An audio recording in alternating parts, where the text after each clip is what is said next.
Hai anak-anak TK Kristen Kalvari, selamat pagi. Kita akan mengikuti chapel pada hari Senin ini. Dan sebelum kita masuk dalam kebaktian chapel, mari kita bersatu dalam doa. Bapa kami di surga, kami mengucap syukur untuk hari yang baru yang Engkau berikan kepada kami. Dan kami juga mengucap syukur untuk hari Senin di bulan ke-9 tahun Tuhan Yesus 2020. Kami bisa kembali memuji Engkau di dalam roh dan kebenaran. Ya Bapa, kami orang berdosa, ampunilah dosa kami. Pimpinlah kebaktian kami atau chapel kami pada hari ini supaya dapat memuliakan Engkau. Roh-Mu yang kudus memimpin kami untuk memuji Engkau dan juga mendengarkan firman-Mu.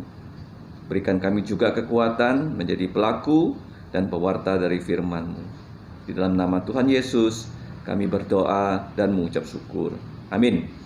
Nah, anak-anak, hari ini kita akan belajar tentang Allah. Allah itu satu tetapi tiga pribadi. Allah itu esa, tetapi pribadinya tiga. Tiga pribadi tetapi satu Allah, yaitu Allah Bapa, Allah Putra, dan Allah Roh Kudus. Ya, kita belajar tentang Allah karena Dia yang memperkenalkan dirinya di Alkitab. Dan saya akan mulai dengan mengajak anak-anak untuk memuji Tuhan dengan sebuah lagu yang Tuhan sudah pimpin saya untuk menulis syairnya. Nah, ketika pada tahun Tuhan Yesus 2005 kami memulai pelayanan di Pontianak dan Kuburaya. Ya, pada saat itu Kuburaya belum terbentuk, masih merupakan Kabupaten Pontianak. Dan anak-anak sekolah minggu di Sungai Raya Dalam setiap kali memulai sekolah minggu selalu menyanyikan lagu puji namanya. Nah, ketika saya mengajar di sekolah Alkitab, Tuhan memimpin saya untuk menyusun lagu yang saya beri nama sebagai Soli Deo Gloria, yang artinya dalam bahasa Indonesia segala kemuliaan hanyalah untuk Allah, Allah Tritunggal. Dan syairnya ini diambil dari surat Efesus pasal 1 ayat 4-14. Beginilah bunyinya ya. Di dalam lagu ini kita bisa memuji Allah Bapa, Allah Putra, dan Allah Roh Kudus. Allah Bapa telah memilih kita, Allah Putra itu Tuhan Yesus sudah menebus kita dengan mati di atas kayu salib dan bangkit dari kematian, sedangkan Allah Roh Kudus memeteraikan kita sebagai milik Allah. Ya, demikian lagunya.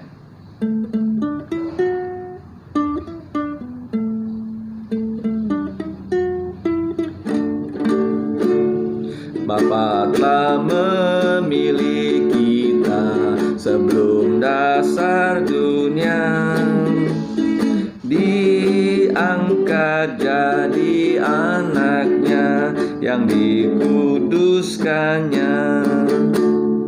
Pujilah Bapa, mulia namanya, anugerahnya yang melimpah. Puji namanya, tiru sifatnya, mari beritakan karyanya. Darah Yesus tebus kita dari segala dosa. Yesus berikan pada kita hikmat dan niatnya. Pujilah Yesus, mulia namanya, ialah Raja segala raja. Puji namanya, tiru sifatnya, mari beritakan karyanya. Roh Kudus meterai kita sebagai milik Allah. Injilnya telah ku terima, antarku ke sorga. Pujilah Dia, Allah Roh Kudus, penjamin kita selamanya. Puji namanya, tiru sifatnya, mari beritakan karyanya. Soli Deo Gloria, puji namanya, tiru sifat-sifat dari Allah. Kemudian jangan lupa kabarkan, ceritakan tentang karya Allah di dalam hidup kita. Nah, mari kita melihat firman Tuhan. Pertama-tama itu dari Injil Matius pasal yang ketiga, ayat 13. Saya akan bacakan. Maka datanglah Yesus dari Galilea ke Yordan kepada Yohanes. Yohanes di sini adalah Yohanes Pembaptis, untuk dibaptis ya oleh Yohanes. Tetapi Yohanes mencegah Tuhan Yesus, katanya, "Akulah yang perlu dibaptis olehmu, dan engkau yang datang kepadaku." Lalu Yesus menjawab, katanya kepadanya, "Hendaklah hal itu terjadi, karena demikianlah sepatutnya kita menggenapkan seluruh kehendak Allah." Dan Yohanes pun menurutinya. Sesudah dibaptis, Yesus segera keluar dari air, dan pada waktu itu juga langit terbuka. Dan ia, Tuhan Yesus, melihat Roh Allah seperti burung merpati turun ke atas Tuhan Yesus, ya, ke atasnya. Lalu terdengarlah suara dari sorga yang mengatakan, "Ini adalah putraku yang kukasihi, kepadanyalah aku berkenan." Nah, anak-anak, ketika Tuhan Yesus datang ke bumi, dia melayani di muka bumi selama 33,5 tahun. 30 tahun dia hidup ya, sebagai putra angkat dari Yusuf. Dan dia tinggal di Nazaret setelah ia lahir di Bethlehem. Nah, pada usia 30, sebagai nabi, imam dan raja, dia perlu diurapi. Dan ada seorang yang mengurapi Tuhan Yesus yang diutus oleh Allah Bapa, bernama Yohanes Pembaptis, yang merupakan putra dari Zakaria dan Elisabet. Dan Yohanes Pembaptis ini telah membaptis beribu-ribu orang, berpuluh-puluh ribu orang. Dan setiap orang yang dibaptis oleh Yohanes Pembaptis dengan baptisan air di sungai Yordan harus lebih dahulu bertobat dari dosa-dosa mereka. Tetapi Tuhan berpesan pada Yohanes, akan ada satu pribadi yang akan kamu baptis bukan karena dia berdosa dan bertobat, tetapi waktu kamu membaptis dia, kamu akan melihat langit terbuka. Dan yang dibaptis oleh Yohanes pada saat itu, seperti yang tadi kita baca, adalah Allah Putra atau Putra Allah yang telah menjadi putra manusia. Nah, kenapa Yesus perlu dibaptis? Karena Tuhan Yesus itu adalah pribadi kedua dari Allah Tritunggal. Pribadi pertama adalah Allah Bapa, pribadi kedua adalah Allah Putra, pribadi ketiga adalah Allah Roh Kudus. Nah, waktu Yesus dibaptis, kita melihat di sini ada Roh Kudus turun dalam bentuk burung merpati. Nah, kita tahu Yesus mengatakan kepada semua manusia bahwa dia adalah Allah, tetapi dia juga 100% manusia. Apa yang menjadi bukti Tuhan Yesus adalah Allah? Harus ada dua saksi. Nah, saksi yang pertama kita lihat di sini adalah Allah Roh Kudus turun dalam bentuk burung merpati ke atas Tuhan Yesus. Nah, burung merpati adalah burung yang warnanya putih. Burung merpati itu adalah burung yang tulus, ya, melambangkan ketulusan. Burung merpati melambangkan kekudusan. Dan dia turun ke atas Tuhan Yesus, itu sudah satu saksi bahwa Yesus betul-betul Allah Putra yang telah menjadi putra manusia. Nah, tetapi kalau satu saksi saja tidak cukup. Satu saksi itu bisa saksi palsu. Maka ketika langit terbuka, terdengarlah suara dari surga. Anak-anak tahu nggak, surga itu begitu jauh dari bumi loh. Ya, kalau kita naik pesawat terbang secepat cahaya itu berjuta-juta tahun saja tidak sampai. Tetapi karena Allah ini adalah Allah Maha Kuasa, suara dari sorga begitu dikatakannya langsung terdengar di bumi. Apa suara itu? Ini adalah putraku. Jadi Allah Bapa bersaksi untuk putranya Tuhan Yesus yang kukasihi. Kenapa Allah Putra itu dikasihi oleh Allah Bapa? Karena Allah Putra itu datang ke bumi atas perintah dari Allah Bapa. Anak-anak tahu nggak? Semua yang dikatakan Yesus, semua yang diajarkan Yesus, semua yang dilakukan Yesus adalah pesan dari Allah Bapa. Nah, anak-anak kalau mengatakan kalian mau mengasihi orang tua dan guru, caranya gampang, yaitu semua yang dikatakan oleh orang tua kamu Yang sesuai dengan firman Tuhan, kamu jalankan ya 100%. Itu tandanya kamu mengasihi orang tua kamu. Dan orang tua kamu juga akan melakukan apa yang diperintahkan oleh Allah dalam Alkitab untuk anak-anak. Nah, jadi kita lihat di sini, inilah putraku yang kukasihi, kepadanya aku senang. Ya, kenapa Allah Bapa senang dengan Tuhan Yesus?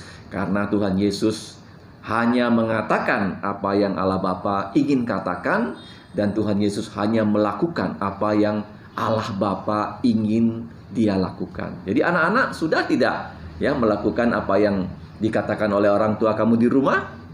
Sudah tidak anak-anak melakukan apa yang dikatakan ya oleh guru-guru di sekolah? Nah, kalau anak-anak ya mentaatinya, maka orang tua kalian, kami sebagai guru-guru kalian akan senang kepada anak-anak. Nah, ayat berikutnya yang saya akan baca untuk anak-anak sekalian, jangan lupa, itu di pasal terakhir Injil Matius, pasal 28, ayat 18. Yesus berkata kepada mereka dan berkata, ya, Yesus mendekati mereka dan berkata, kepadaku telah diberikan segala kuasa di sorga dan di bumi. Nah, ketika Yesus sudah bangkit dari kematian, dia mengatakan segala kuasa sudah Allah Bapa serahkan kepada dia, baik yang di langit maupun yang di bumi, yang di surga dan yang di bumi. Nah, kuasa apa yang menguasai manusia?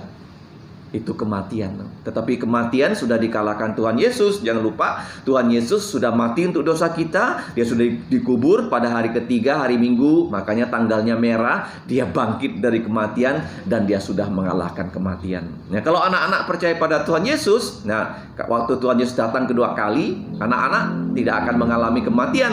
Dan mereka yang percaya Yesus yang sudah mati akan Tuhan Yesus bangkitkan dan diberikan tubuh yang mulia. Kepadaku telah diberikan segala kuasa di sorga dan di bumi. Karena itu pergikanlah, jadikanlah semua bangsa, ya, semua suku muridku, dan baptislah mereka dalam nama Bapa. Nah, lihat ya, Allah itu satu tapi tiga pribadi, Bapa dan Putra dan Roh Kudus. Dan ajarkanlah mereka melakukan segala sesuatu yang telah kuperintahkan kepadamu, dan ketahuilah aku menyertai kamu senantiasa sampai kepada akhir zaman. Amin. Jadi kalau kita percaya Yesus, ya, Bapa, Putra, Roh Kudus, ya, itu Allah yang Maha Tahu, Maha Hadir, Maha Kuasa, yang saya singkat dengan kata Tahakwa. Ya, coba anak-anak ulangi. Bapa Tahakwa, Putra Tahakwa, Roh Kudus itu Tahakwa. Nah, Allah yang Maha Tahakwa, Maha Tahu, Maha Hadir, Maha Kuasa, dia ingin anak-anak percaya Yesus dan diselamatkan. Nah, kalau anak-anak sudah percaya Yesus, inilah berkat terakhir ya dari Allah Tritunggal. Allah itu satu tapi tiga pribadi. Dalam pasal terakhir, ayat terakhir surat 2 Korintus. Kasih karunia Tuhan Yesus Kristus. Ya, jadi anugerah, hadiah keselamatan yang gratis dari Tuhan Yesus, dan kasih Allah yang tanpa syarat, yang tidak memandang muka, ya, yang mengorbankan putranya Tuhan Yesus, dan persekutuan Roh Kudus menyertai kamu anak-anak semua, ya. Amin. Jadi kalau kita sudah percaya Yesus, itu hadiah dari Yesus. Apa hadiah Tuhan Yesus? Iman, ya, pengharapan dan kasih. Itu hadiah cuma-cuma, ya, tidak perlu kita bayar. Kemudian kasih Allah Bapa. Apa itu kasih Allah Bapa? Dia telah memberikan kita putranya Tuhan Yesus. Untuk apa? Untuk mati di salib, untuk menebus dosa-dosa kita. Dan persekutuan Roh Kudus. Nah, kalau sekarang kita bisa berkebaktian, belajar firman Tuhan, menyanyi, itu adalah persekutuan dengan Allah melalui Roh Kudus, menyertai kamu. Menyertai kita itu artinya Immanuel. Kapan? Dari kemarin, hari ini, sampai selama-lamanya. Amin. Ya, mari kita berdoa. Bapa kami yang di surga, Bapa dari Tuhan kami Yesus Kristus, kami mengucap syukur untuk chapel pagi atau kebaktian pagi. Kami sudah memuji nama-Mu, kami sudah berdoa, dan kami sudah belajar Engkau adalah Allah yang esa, tetapi tiga pribadi, yaitu Bapa kami di surga, dan Juru Selamat kami Tuhan Yesus, dan Allah Roh Kudus yang menjadi Maha Guru kami, yang mengajarkan kami untuk percaya Yesus dan untuk taat kepada Engkau, dan taat kepada orang tua kami, dan taat kepada guru kami, sehingga kami bisa menjadi anak-anak TK Kristen Kalvari yang teladan, yang dapat menjadi contoh untuk adik-adik kami di rumah, dan contoh untuk setiap orang yang berjumpa kami, karena kami taat kepada Engkau dan guru seperti Tuhan Yesus telah taat kepada Engkau. Ya Bapa, kami akan akhiri chapel pagi ini. Sertailah kami, berikanlah kami perlindungan dalam masa COVID-19, supaya kami sekeluarga dalam keadaan sehat, baik jasmani dan rohani. Demikianlah ya Bapa, doa kami yang kami naikkan hanya dalam nama Tuhan Yesus yang sudah mengajar kami doa Bapa kami. Mari anak-anak kita ucapkan bersama-sama. Bapa kami yang di surga, dikuduskanlah namamu, datanglah kerajaanmu, jadilah kehendak-Mu di bumi seperti di sorga. Berikanlah kami pada hari ini makanan harian kami. Dan ampunilah kami akan kesalahan kami, seperti kami juga mengampuni orang yang bersalah pada kami. Dan janganlah membawa kami ke dalam pencobaan, tetapi lepaskanlah kami dari yang jahat. Karena Engkaulah yang empunya kerajaan dan kuasa dan kemuliaan sampai selama-lamanya. Amin.